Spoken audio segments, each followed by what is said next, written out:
everybody, welcome back to Parsnips and Parsimony and welcome to CROCKTOBER. Now if you're new here, welcome to my channel. We have been doing CROCKTOBER for, I think this is my third or fourth year. This year's CROCKTOBER is sponsored by JENI'S From Scratch Kitchen and Kettle Kitchen. So be sure to check out those links for their channels down below, as well as a whole month of excellent CROCKTOBER recipes that are going to be here on YouTube. Again, all those links will be down in the description below. But today I am doing an old standby for me because I happen to have a ton of green peppers fresh from the garden that need to get used. And I also have a bunch of sausage. So I am making sausage, peppers, and onions in the crock pot. Super easy to throw together, and you guys can customize this to how you like it for your family. Now there will be a live giveaway for all of those people who comment on the CROCKTOBER videos. So be sure to comment on this video because we're going to be drawing random comments to win some prizes. The drawing will be live on November 2nd at 6:30 Eastern Standard Time. Details will be down in the description. But without further ado, I need to get cooking. So let me show you how I'm making my sausage, peppers, and onions in the crock pot. For today, I am using beer brats because that was what was on sale and that's what I have. So I'm using this any type of sausage. You can do mild, you can do hot Italian, you can do brats, whatever you want to use, you can use. This is what I'm using today. And then you're going to need 4 peppers. I have these in the garden, a whole rainbow, so I'm just doing all the different colors. If you only have green, that's okay. And then you'll need 2 onions, and then I am also using a can of stewed tomatoes. This is optional. It depends on how you like your sausage and peppers and onions. My neighbor and I were always having a discussion over how you should eat your sausage, peppers, and onions. Some people like them with tomatoes, some people don't. Some people prefer a thick tomato sauce put on a bun, others don't. Today I have stewed tomatoes. I'm going to be using that, but then my plan for these after they're all cooked is they will be cut into small rounds, and I'm going to be serving this with pasta. So lots of different ways you can use this. I guess that's why it's such a favorite of mine, is as long as I have the peppers, the onions, and the sausage, it makes for a really easy crock pot meal. So I'll start by just adding, you can do this in any order, it doesn't matter. I'm gonna start by adding the peppers right into the crock pot here. And then I'm using, these are 20 ounces each, so a little over a pound.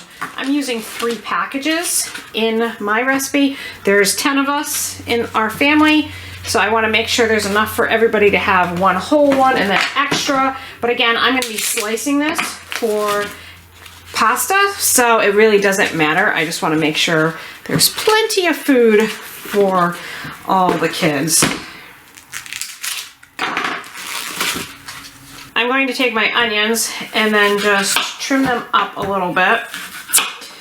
And then I like to cut them just like that and then into half rings. Now, however you want to cut it, if you have diced frozen onions, you certainly can do that. There's no really wrong way to this. They're all going to cook down. See, and we'll just put those right in here on top and around.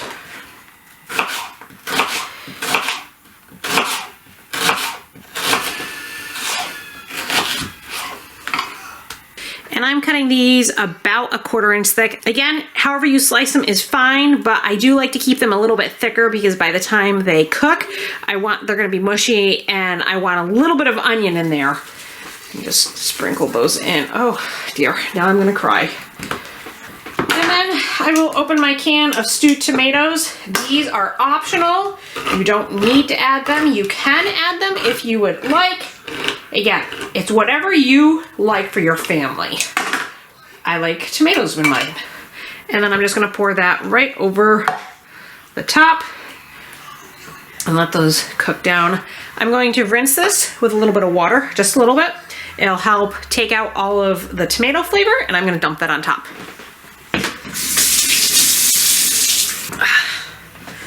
You can see, not much, maybe 1/4 cup. Just enough to get all that yummy goodness out of the can. There we go. All right, that is it. Voila! Sausage, peppers, and onions. Going to cook these for about 4 hours on high.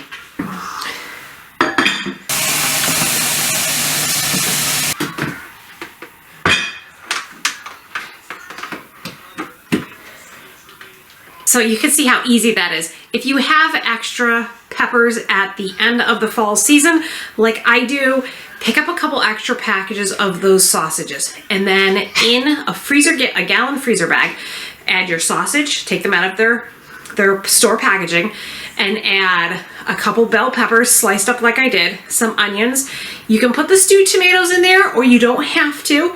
Toss it into the gallon freezer bag and freeze it, and you'll have a ready-made freezer meal for the middle of winter, and it's a great way to save the peppers and use them in the winter. So I have that cooking now. I'm going to be making butternut, yes, butternut. I think it's butternut. What are these? Butternut squashes.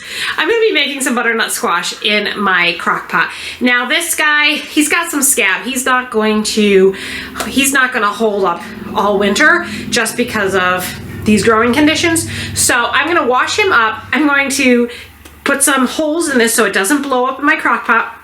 And then I'm going to put it in my crock pot and cook it for several hours, either low or high, depending on how much time you have. High, it's going to be about 4 to 5 hours or until it's fork tender. Low is going to be closer to 6 to 8. So it just depends on what you need for your timing wise. I won't necessarily be serving this with my sausage and peppers and onions. It's just I need to get these cooking.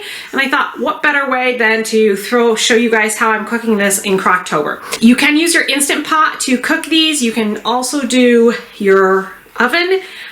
I'm using the slow cooker just because I'm not going to have time to babysit this right now in the oven. So I just want something really simple I can plug in, walk away, and not worry about it.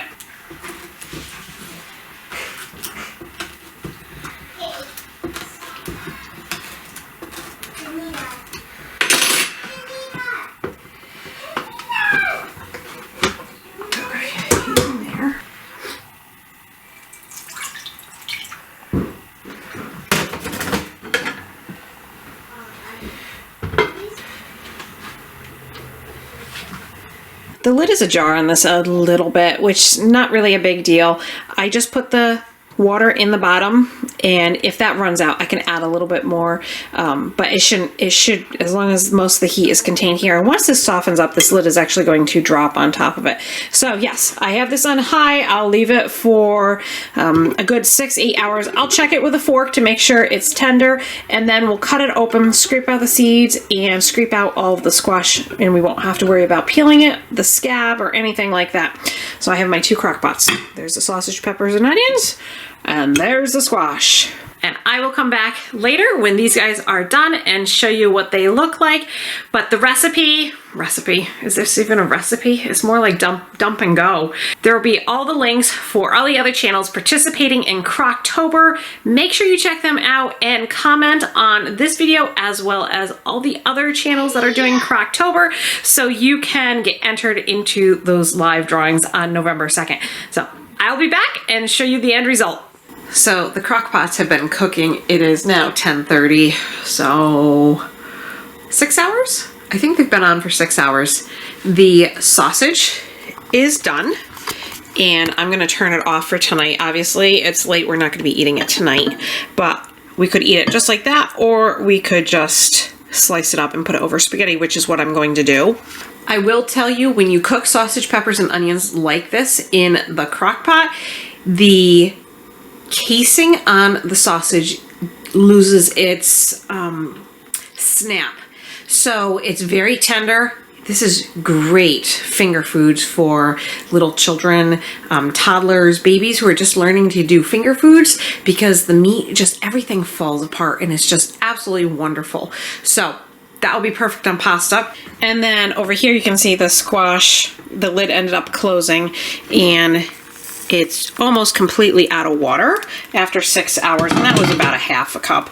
And the way I can tell it's done is if I put my knife in, and I'm not feeling any resistance. So yes, this is done, and I can just turn it off, and I will cut it open and scrape it out. But because the squash is so hot for tonight, I'm just gonna refrigerate that, and then I will finish that up in the morning and show you guys how that all looks in the morning. But until then, good night, and I'll see you in just a minute.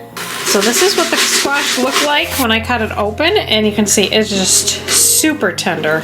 So I'm gonna scrape the seeds out and then scoop out the rest. The seeds will go to my chickens. They'll enjoy those a lot. And then we'll eat the rest.